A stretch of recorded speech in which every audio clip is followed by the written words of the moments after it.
Shalom semuanya, selamat datang dan selamat bergabung kembali di ibadah online kami. Sebelum kita memulai ibadah, mari kita berdoa terlebih dahulu. Tuhan, sebentar lagi kami akan memulai ibadah kami pada hari ini. Biarlah penyertaan-Mu yang ada di tengah kami dan biarlah Roh Kudus-Mu yang hadir di tengah-tengah kami, Tuhan. Terima kasih Tuhan, kami sudah berdoa. Amin.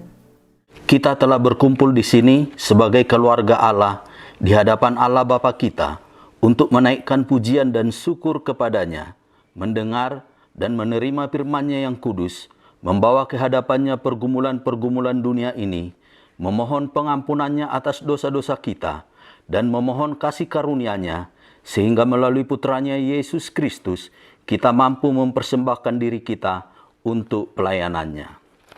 Jika kita berkata bahwa kita tidak berdosa, maka kita menipu diri kita sendiri, dan kebenaran tidak ada di dalam kita. Jika kita mengaku dosa kita, Allah adalah setia dan adil, sehingga Ia akan mengampuni dosa-dosa kita dan menyucikan kita dari segala ketidakbenaran. Marilah kita mengaku dosa-dosa kita ke hadapan Allah yang Maha Kuasa. Bersama Allah yang Maha Kuasa, Bapa Surgawi, kami telah berdosa terhadap Engkau dan terhadap sesama kami di dalam pikiran, perkataan, dan perbuatan, melalui kelalaian, kelemahan, dan kesalahan yang disengaja. Kami sangat menyesal dan bertobat dari semua dosa kami, demi Putramu Yesus Kristus yang telah mati untuk kami. Ampunilah kami atas semua yang telah kami lakukan, dan karuniakanlah kami, agar kami dapat melayani Engkau di dalam kehidupan yang baru bagi kemuliaan nama-Mu. Amin. Saudara-saudara, Allah yang Maha Kuasa yang mengampuni setiap orang yang sungguh-sungguh bertobat, mengasihani saudara, mengampuni dan melepaskan saudara dari semua dosamu, meneguhkan dan menguatkan saudara dalam segala kebaikan, dan memelihara saudara dalam kehidupan kekal melalui Yesus Kristus Tuhan kita. Amin.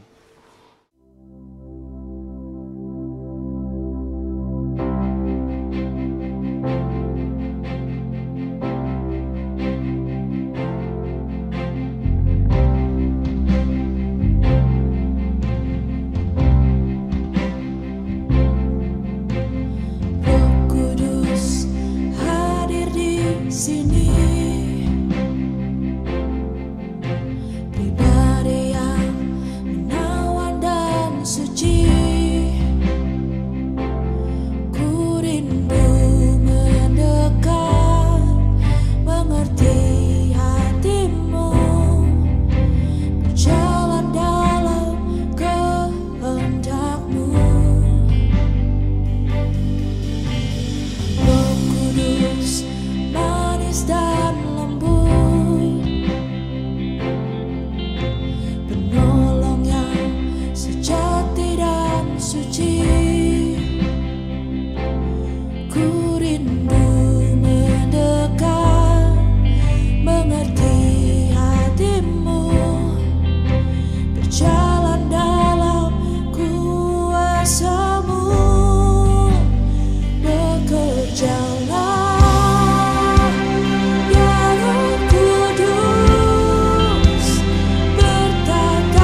Pembacaan Alkitab yang pertama terambil dari Zakaria 9 ayat 9 sampai 12.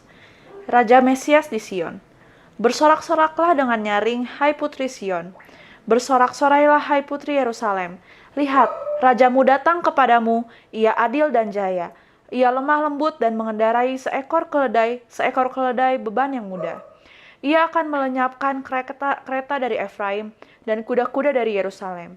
Busur perang akan dilenyapkan dan ia akan memberitakan damai kepada bangsa-bangsa. Wilayah kekuasaannya akan terbentang dari laut sampai ke laut dan dari sungai Efrat sampai ke ujung bumi.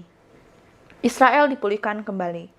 Mengenai engkau, oleh karena darah perjanjianku dengan engkau, aku akan melepaskan orang-orang tahananmu dari lubang yang tidak berair. Kembalilah ke kota bentengmu, hai orang tahanan yang penuh harapan. Pada hari ini juga aku memberitahukan, aku akan memberi ganti kepadamu 2 kali lipat. Demikianlah firman Tuhan.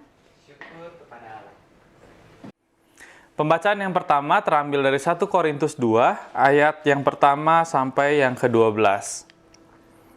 Demikianlah pula ketika aku datang kepadamu, saudara-saudara, aku tidak datang dengan kata-kata yang indah atau dengan hikmat untuk menyampaikan kesaksian Allah kepada kamu. Sebab aku telah memutuskan untuk tidak mengetahui apa-apa di antara kamu selain Yesus Kristus, yaitu Dia yang disalibkan. Aku juga telah datang kepadamu dalam kelemahan dan dengan sangat takut dan gentar. Baik perkataanku maupun pemberitaanku tidak kusampaikan dengan kata-kata hikmat yang meyakinkan, tetapi dengan keyakinan akan kekuatan roh, supaya iman kamu jangan bergantung pada hikmat manusia, tetapi pada kekuatan Allah. Sungguh pun demikian kami memberitakan hikmat di kalangan mereka yang telah matang, yaitu hikmat yang bukan dari dunia ini, dan yang bukan dari penguasa-penguasa dunia ini, yaitu penguasa-penguasa yang akan ditiadakan. Tetapi yang kami beritakan ialah hikmat Allah yang tersembunyi dan rahasia, yang sebelum dunia dijadikan, telah disediakan Allah bagi kemuliaan kita. Tidak ada dari penguasa dunia ini yang mengenalnya, sebab kalau sekiranya mereka mengenalnya, mereka tidak menyalibkan Tuhan yang mulia. Tetapi seperti ada tertulis, apa yang tidak pernah dilihat oleh mata dan tidak pernah didengar oleh telinga, dan yang tidak pernah timbul di dalam hati manusia, semua yang disediakan Allah untuk mereka yang mengasihi Dia. Karena kepada kita Allah telah menyatakan oleh Roh, sebab Roh menyelidiki segala sesuatu, bahkan hal-hal yang tersembunyi dalam diri Allah. Siapa gerangan di antara manusia yang tahu apa yang terdapat di dalam diri manusia selain roh manusia sendiri yang ada di dalam dia? Demikian pula lah, tidak ada orang yang tahu apa yang terdapat di dalam diri Allah selain roh Allah.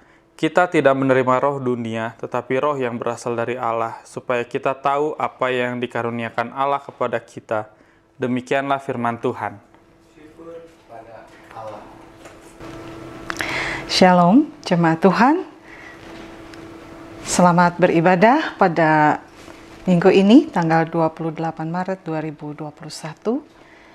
Minggu yang disebut dengan Minggu Palma atau Palm Sunday, dan ini adalah satu minggu sebelum perayaan Paskah.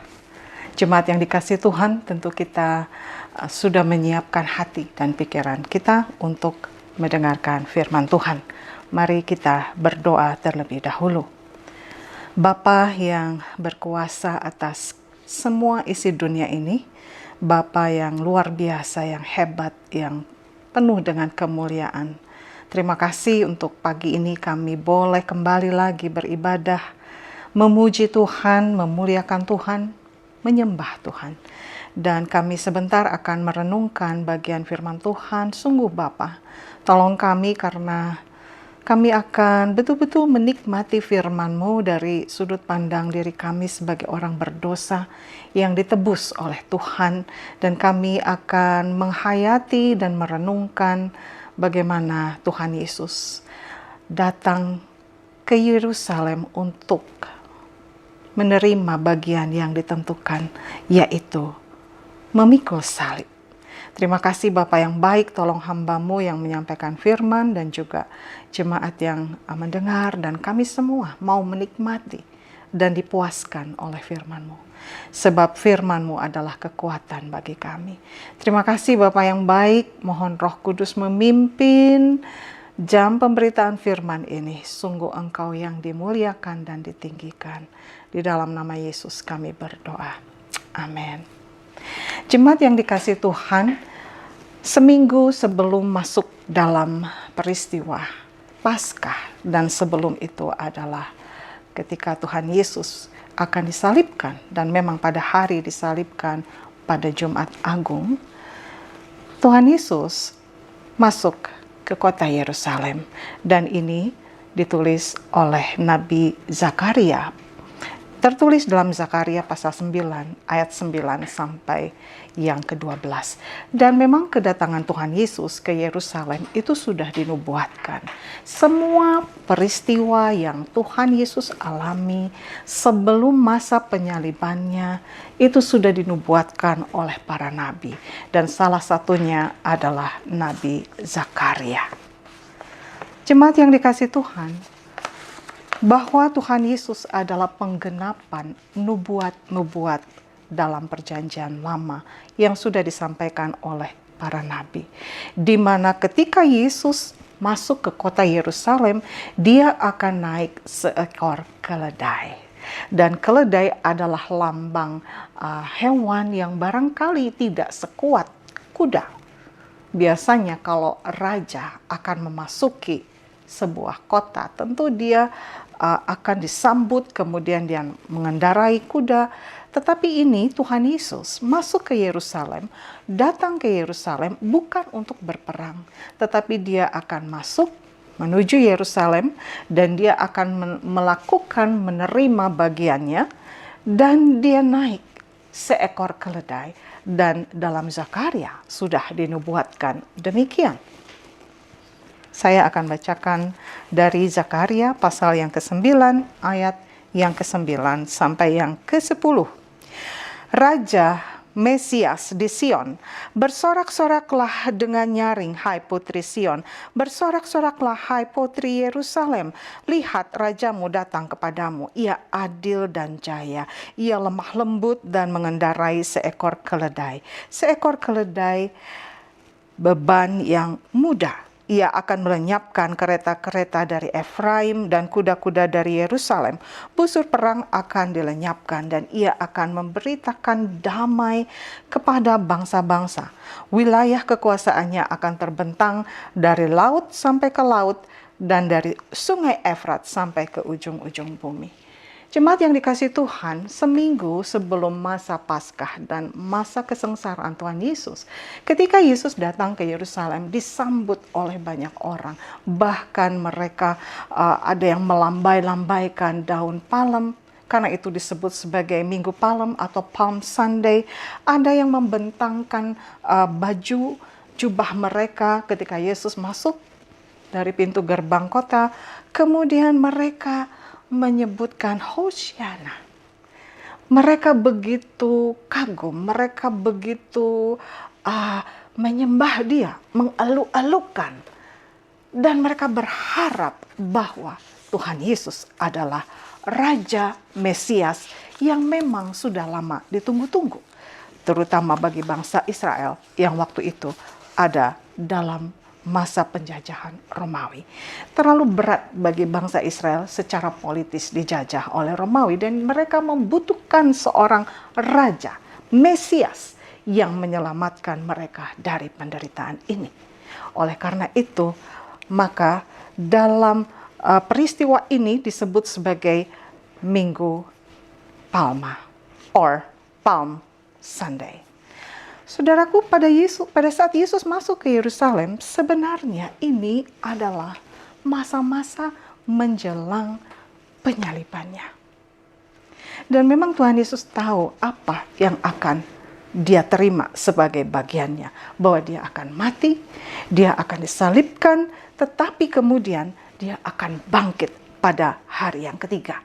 Dan ketika daun palem itu dilambai-lambaikan oleh orang banyak, itu seperti satu perlambang bahwa ini akan merupakan kemenangan dan sekaligus juga ini menyatakan kemuliaan Allah. Tetapi tidak luput dari satu pemahaman bahwa ini adalah lambang martir atas kematian.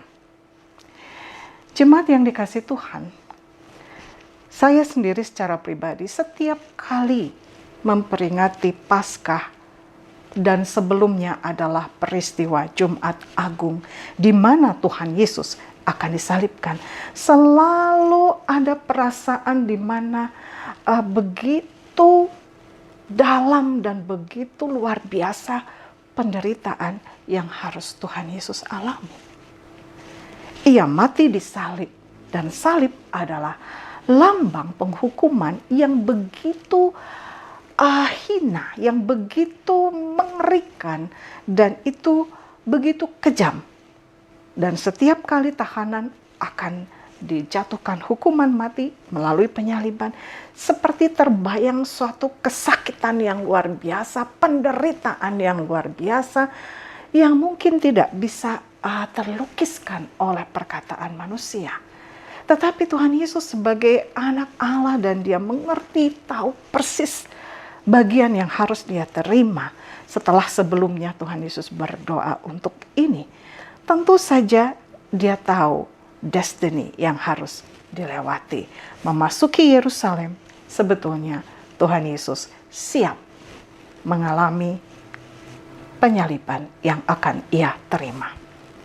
Dan dalam kitab keempat Injil dituliskan apa yang dinubuatkan oleh Nabi Zakaria ketika Yesus masuk ke Yerusalem.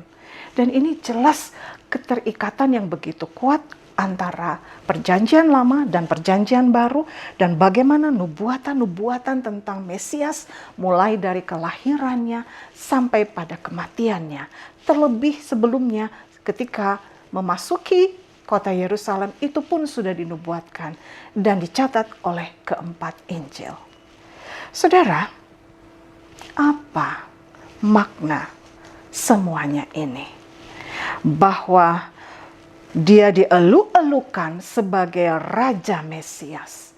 Tapi setelah itu seolah-olah menjadi titik balik ketika orang banyak mengeluh-elukan dia dengan daun palem, dilambai-lambaikan Hosiana, mereka berseru menyembah memuji Tuhan, diberkatilah dia yang datang dalam nama Tuhan. Tetapi dengan segera semua itu berbalik dan justru orang banyak yang mengeluh-elukan dia dan yang memuji-muji dia, yang menyebutkan Hosiana.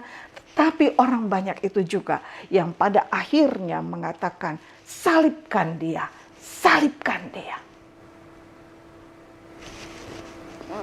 Suatu kisah yang diputar dari penyembahan, pujian, penyambutan, kejayaan, keagungan, tapi kemudian menjadi satu seruan yang begitu mematikan dan mengatakan salibkan dia, salibkan dia. Dari orang banyak yang sama yang hadir pada saat itu ketika menyambut Tuhan Yesus, orang yang banyak itu juga yang mengatakan salibkan dia. Jemaat yang dikasihi Tuhan, ini sangat menarik ketika mengamati ini. Kemudian yang menarik dalam Perjanjian Baru dalam 1 Korintus pasal 2, di mana Rasul Paulus menuliskan bahwa dia menyampaikan berita Injil begitu takut, begitu gentar, dan bukan dengan hikmat manusia, dan bukan juga dengan kepandaian dia berbicara atau kecakapan dia berkata-kata, tetapi apa yang menjadi inti dari pemberitaan Rasul Paulus adalah, saya bacakan dalam 1 Korintus pasal 2 ayat yang kedua. Sebab aku telah memutuskan untuk tidak mengetahui apa-apa di antara kamu selain Yesus Kristus, yaitu Dia yang disalibkan. Jemaat yang dikasihi Tuhan, sungguh satu rangkaian yang begitu indah dalam peristiwa. Dan peristiwa penyaliban ini betul terjadi. Real, bukan rekayasa, bukan cerita saja, bukan pembicaraan banyak orang, bukan, tapi itu betul-betul terjadi bahwa Yesus betul disalibkan. Dan Alkitab mencatat seperti ini, dan peristiwa penyaliban ini tentu akan mengerikan kalau kita bayangkan. Barangkali ada yang pernah menonton film The Passion of the Christ.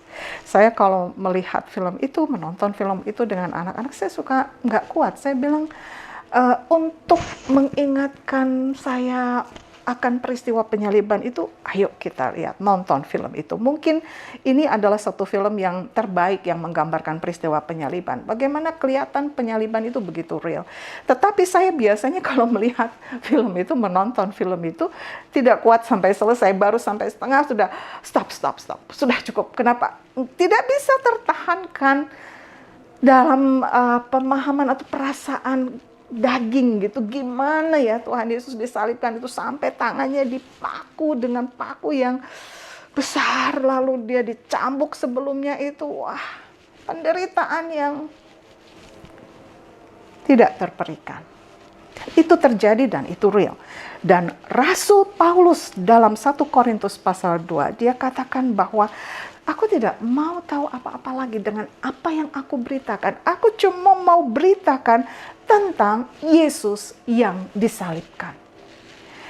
Bagaimana Rasul Paulus dalam hal ini sebagai saksi Kristus, dan dia juga sebagai seorang pemberita Injil, dia mau katakan bahwa inti dari semua pemberitaan dia adalah Yesus yang disalibkan itu. Saudara, barangkali dalam kehidupan kita, ketika kita merenungkan firman Tuhan atau kita mendengarkan bagaimana hamba-hamba Tuhan menyampaikan berita, menyampaikan firman, menyampaikan Injil, barangkali kita bisa lihat apa yang menjadi inti pemberitaan mereka. Kalau Rasul Paulus mengatakan, aku tidak mau mengetahui apa-apa lagi di antara kamu selain Yesus Kristus yang dia disalibkan, yang disalibkan. Itu adalah berita, itu adalah pusat pemberitaan, itu adalah Injil Tuhan Yesus. Saudara, berbicara firman, berbicara tentang kebenaran, sama sekali bukan bergantung kepada hikmat manusia. Barangkali ada orang yang bisa begitu cerdas, kemudian meraih gelar sampai gelar tingkat tertinggi, tetapi kalau tidak disertai atau kalau tidak bergantung pada Roh Allah, maka pemberitaan itu bukanlah pemberitaan yang menjadi inti atau pusat dari berita Injil. Dan Rasul Paulus sudah menjadi teladan bagi kita bahwa yang dia beritakan adalah tentang Yesus Kristus, yaitu dia yang disalibkan. Dan itu juga yang Rasul Paulus beritakan kepada banyak orang ketika itu, dan yang dia tulis dalam setiap suratnya selalu terfokus kepada Tuhan Yesus, dia yang disalibkan. Dan bukan hanya disalibkan saja, ia mati dan kemudian ia bangkit pada hari yang ketiga. Rasul Paulus mengatakan ayat yang ketiga, aku juga telah datang kepadamu dalam kelemahan dan dengan sangat takut dan gentar, baik perkataanku maupun pemberitaanku tidak kusampaikan dengan kata-kata hikmat yang meyakinkan, tetapi dengan keyakinan akan kekuatan Roh, supaya iman kamu jangan bergantung pada hikmat manusia, tetapi pada kekuatan Allah. Jemaat yang dikasihi Tuhan, Rasul Paulus pun gemetar ketika mau menyampaikan berita Injil. Ia bukan menggunakan hikmat manusia, tapi ia sungguh-sungguh bergantung kepada hikmat Allah, dan yang menjadi pusat pemberitaannya adalah tentang Yesus yang disalibkan. Jemaat yang dikasihi Tuhan, barangkali kita semua ini yang saat ini sedang beribadah, bahkan saya yang menyampaikan berita firman Tuhan ini adalah orang yang percaya kepada Tuhan Yesus karena pemberitaan Injil dari saudara yang lain, atau juga membaca surat yang langsung ditulis oleh Rasul Paulus. Terlihat bahwa pemberitaan tentang salib Yesus itu ada kekuatan, ada kuasa, ada power yang betul-betul supernatural, dan kuasa Roh Allah ini yang sanggup mengubahkan kehidupan orang. Kita ambil contoh, tidak usah jauh-jauh, Rasul Paulus sendiri kita jadikan contoh. Mengapa dia bisa menjadi rasul dan begitu luar biasa, dan dia menulis banyak surat, terutama dalam Perjanjian Baru. Kebanyakan surat-surat ditulis oleh Rasul Paulus. Dan tidak ada lagi kabar yang disampaikan kepada jemaat, kepada orang banyak, selain tentang berita Injil, yaitu Yesus yang disalibkan, yang mati dan dibangkitkan. Mengapa orang seperti Paulus bisa mengalami perubahan hidup yang luar biasa? Barangkali kita tahu kisahnya dalam Kisah Para Rasul pasal yang ke-9. Di situ tercatat sebelumnya Rasul Paulus itu adalah seorang penganiaya jemaat. Dia tidak suka pengikut Yesus. Dia marah dengan pengikut Yesus. Dia bahkan ingin menganiaya, membunuh pengikut-pengikut Yesus, anak-anak Tuhan yang sungguh-sungguh. Dan dia diberi kuasa waktu itu oleh mahkamah untuk silakan kamu tangkap orang-orang yang mengikut Yesus. Dan Rasul Paulus seperti punya otoritas. Saya benci dengan pengikut Yesus. Kalau dia membenci pengikut Yesus, apalagi dia membenci Tuhan Yesus yang menjadi Tuhan dari orang-orang yang percaya kepada Yesus. Dia begitu bernafsu, ingin, passion, ya, menghabisi murid-murid Tuhan Yesus. Tapi apa yang terjadi? Karena Roh Allah, karena dia sendiri, Yesus berbicara kepada Rasul Paulus, maka ia pun diubahkan. Dalam perjalanannya ke Damsyik, dia menjadi buta.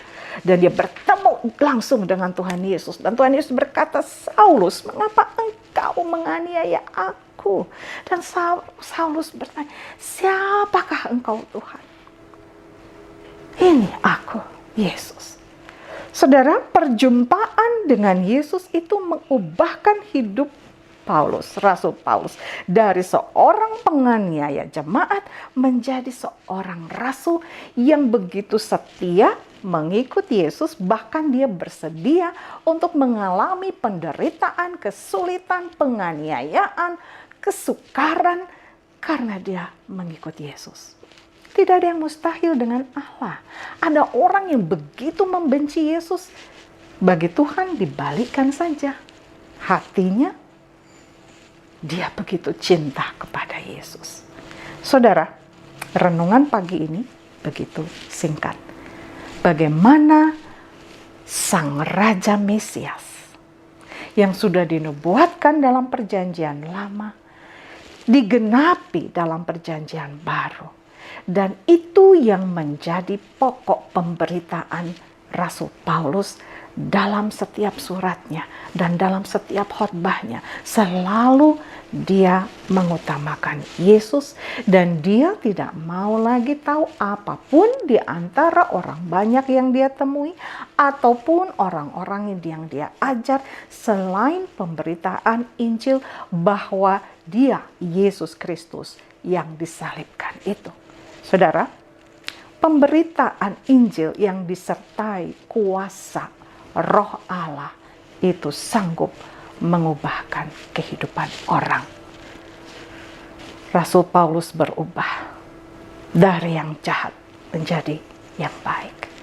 Saya rasa banyak kesaksian dari orang-orang yang mengalami perjumpaan pribadi dengan Tuhan. Dia diubahkan hidupnya. Banyak kesaksian dari orang yang dulunya mungkin seorang penjahat. Dia berjumpa dengan Yesus secara pribadi dan hidupnya diubahkan menjadi pengikut Yesus, dan dia mengikut Yesus dengan begitu setia. Saudara, tidak ada panggilan hidup yang lebih indah dan yang lebih istimewa ketika kita berjumpa dengan Yesus secara pribadi, dan kita diubahkan dan mengalami satu relasi yang begitu kuat dengan Tuhan Yesus, menjadi pengikutnya yang setia, melayani Dia, memberitakan kabar Injil ini yang dari dahulu sudah diberitakan oleh para rasul, kemudian pada orang banyak, kemudian guru-guru, pemberita Injil, dan berita itu tidak pernah berubah. Dan ketika pemberitaan itu disertai oleh kuasa Allah, maka Injil itu akan mengubahkan kehidupan orang. Jemaat yang dikasihi Tuhan, biarlah ini menjadi satu perenungan bagi kita pada Minggu Palma ini. Bukan kita sekedar memuji, Hosiana, diberkatilah yang datang dalam nama Tuhan, terpujilah Tuhan, Raja yang mulia, agung Engkau Tuhan. Mungkin mulut bibir kita bisa mengucapkan kata-kata pujian seperti itu, tapi hendaknya lah bahwa berita Injil itu begitu menguasai hati kita sehingga kita mau menyampaikan tentang Yesus yang disalibkan itu kepada orang-orang yang belum mengenal Dia, yang belum percaya kepada Dia. Jemaat yang dikasihi Tuhan, Raja Mesias itu datang ke Yerusalem. Dia siap menerima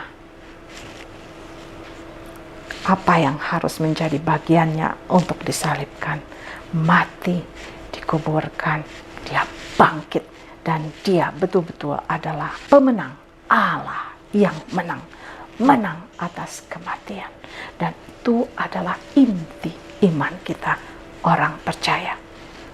Mari kita merenungkan ini, dan bukan sekedar memuji, tetapi biarlah kita tetap menjadi teguh di dalam Dia, percaya, dan biarlah terus pemberitaan kita, pemberitaan tentang Yesus yang disalibkan itu betul-betul bergantung kepada kuasa Roh Allah, kepada Allah, supaya mendengarkan kabar ini bisa terjamah hatinya oleh Roh Kudus, menginsafkan akan segala dosa dan kejahatan, kembali kepada Allah, karena Tuhan Yesus yang mendamaikan manusia, yang menyelamatkan manusia, yang mengampuni dosa-dosa manusia, dan yang membawa kita diperdamaikan kepada Allah.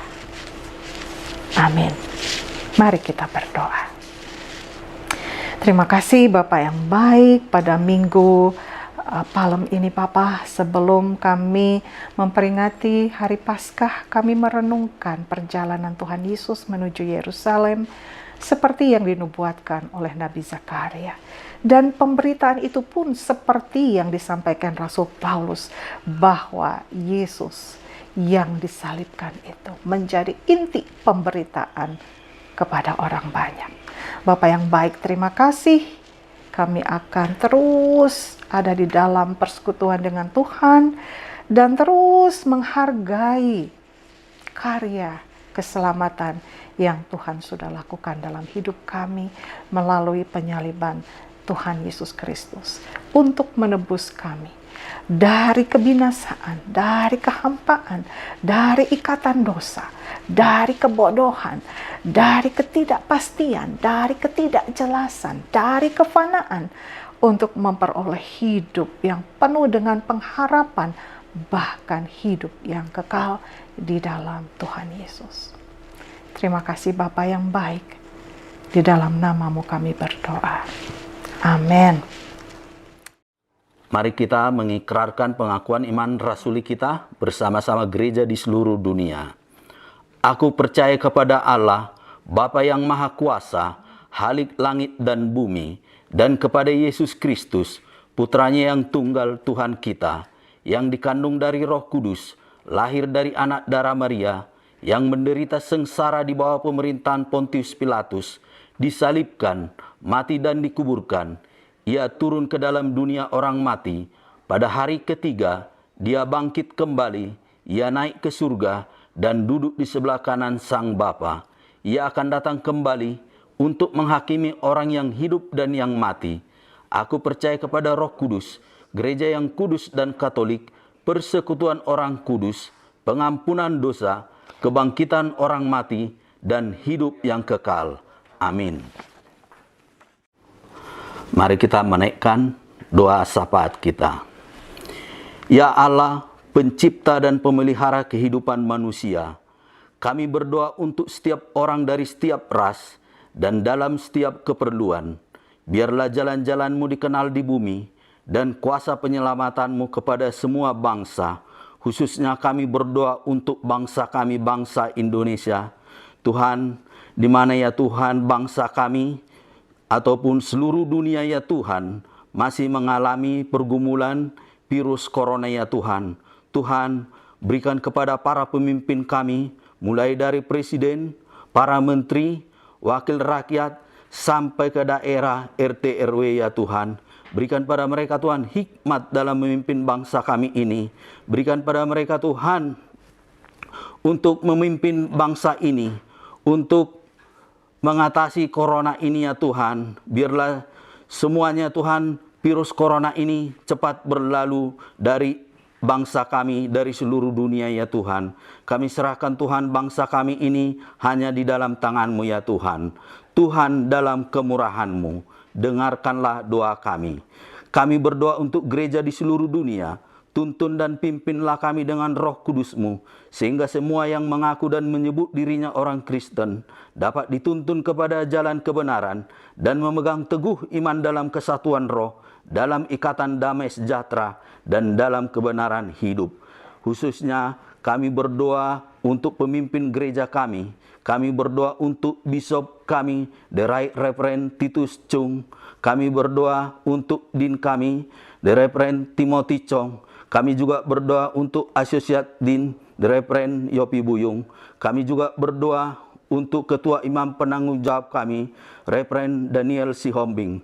Tuhan, berkati para pemimpin kami ini ya Tuhan. Berikan pada mereka kesatuan hati dalam memimpin gereja Anglikan ya Tuhan.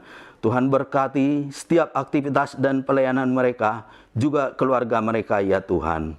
Tuhan, kami juga berdoa untuk gereja Anglikan yang ada di seluruh Indonesia, khususnya yang ada di Bandung.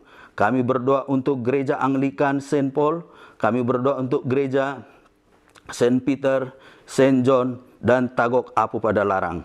Tuhan, berkati para pemimpin gereja kami ini ya Tuhan. Berikan pada mereka Tuhan hikmat dalam memimpin gereja kami ini. Kami serahkan para pemimpin gereja kami ini dan juga para pengurus hanya di dalam tangan-Mu. Tuhan, berkati segala aktivitas dan pelayanan mereka ya Tuhan. Tuhan, dalam kemurahan-Mu, dengarkanlah doa kami. Kami menyerahkan kepada kebaikan-Mu sebagai Bapa mereka yang cemas dan tertekan dalam pikiran maupun secara jasmani. Hiburkanlah dan lepaskanlah mereka dalam keperluan mereka. Berikanlah kesabaran kepada mereka dalam penderitaan mereka. Dan munculkanlah kebaikan dari kesulitan mereka. Kami berdoa untuk jemaat Anglikan St. Paul ya Tuhan. Tuhan, kami berdoa untuk jemaat yang berulang tahun pada bulan ini ya Tuhan. Tuhan, biarlah mereka bertambah umurnya, semakin mengenal Tuhan. Biarlah bertumbuh iman mereka ya Tuhan. Tuhan, berkati segala aktivitas mereka. Kami juga berdoa untuk jemaat yang mengalami penderitaan. Kami berdoa untuk jemaat kalau ada yang mengalami sakit penyakit atau kelemahan tubuh. Tuhan, hiburkanlah mereka. Berikanlah pada mereka Tuhan kekuatan dan sembuhkanlah mereka. Kami juga berdoa untuk jemaat yang mengalami pergumulan ekonomi ya Tuhan. Tuhan, berikanlah kepada mereka ya Tuhan kekuatan ya Tuhan. Berikanlah pada mereka Tuhan, berkatilah segala usaha mereka ya Tuhan. Kami juga berdoa untuk anak-anak-Mu ya Tuhan yang masih kuliah dan yang masih sekolah mereka ya Tuhan. Berikanlah pada mereka Tuhan hikmat, kecerdasan dan kreativitas ya Tuhan. Kami serahkan anak-anak-Mu ini hanya di dalam tangan-Mu ya Tuhan. Bapa yang Maha Pengasih, terimalah doa-doa ini demi putramu Juru Selamat kami Yesus Kristus, yang telah mengajar kami berdoa. Bapa kami yang di surga, dikuduskanlah namamu, datanglah kerajaanmu, jadilah kehendakmu di bumi seperti di surga. Berikanlah kepada kami pada hari ini makanan kami yang secukupnya, dan ampunilah kami akan kesalahan kami, seperti kami juga mengampuni orang yang bersalah kepada kami. Dan janganlah membawa kami ke dalam pencobaan, tetapi lepaskanlah kami daripada yang jahat, karena Engkaulah yang punya kerajaan dan kuasa dan kemuliaan sampai selama-lamanya. Amin.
Saudara-saudara, mari kita arahkan hati kita kepada Tuhan dan kita menerima akan berkat-Nya.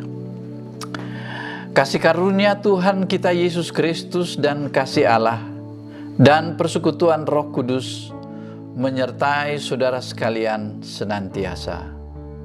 Amin. Terima kasih telah mengikuti ibadah online kami. Untuk melihat ibadah-ibadah sebelumnya, dapat mengunjungi channel YouTube kami di Holy Trinity Bandung Kolektif. Untuk info lebih lanjut, dapat mengunjungi website kami di www.holytrinitybandung.com. Terima kasih, sampai bertemu minggu depan.